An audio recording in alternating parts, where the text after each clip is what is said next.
I'm Margot Adonis, and I am currently working for the National Department of Water and Sanitation as a scientific technician.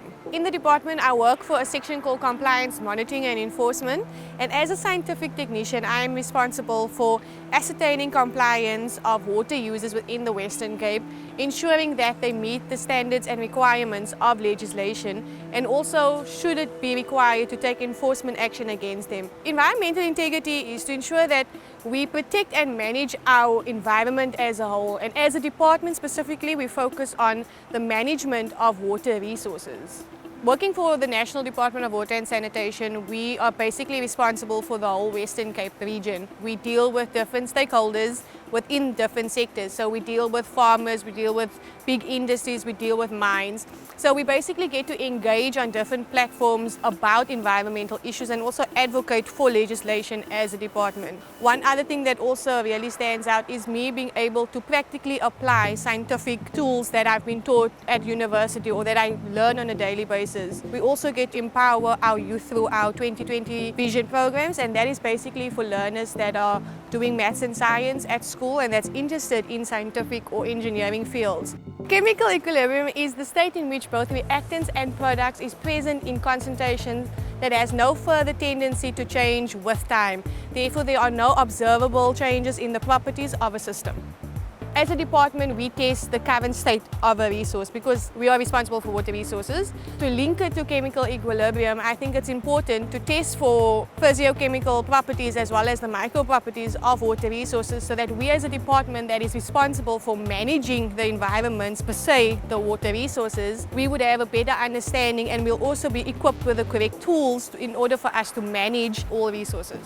Okay, I'm Shaddai Daniel. I am a professional scientist, and I work with the National Department of Water and Sanitation under the unit called Resource Protection. We are the custodians of water resources.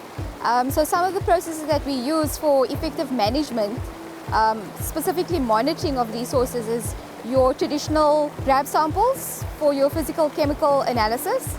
The results are then obtained and the department then contextualizes those results. The second process that we use is monitoring of biological indicators.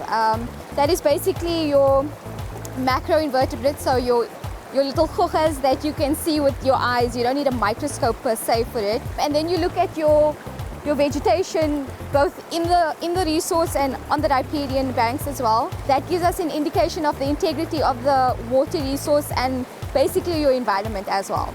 So maths and science is applied in this department by using the information and the data required to basically set numerical and descriptive indicators and or objectives for the water resource.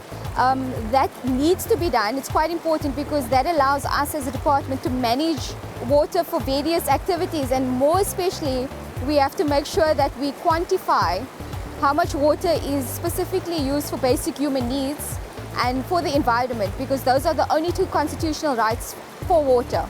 So basically, environmental management is quite a broad topic. Obviously, there are different platforms for someone studying environmental management. You can go into government, you can go into the private sector, you can go into consultation. But one thing about being a scientist is that it's a daily challenge. You got to constantly be learning new things and being able to practically apply what you are learning in the field. I studied environmental management at Cape Peninsula University of Technology. As a department, we are responsible for constantly coming up with new ways to ensure that we reach environmental sustainability.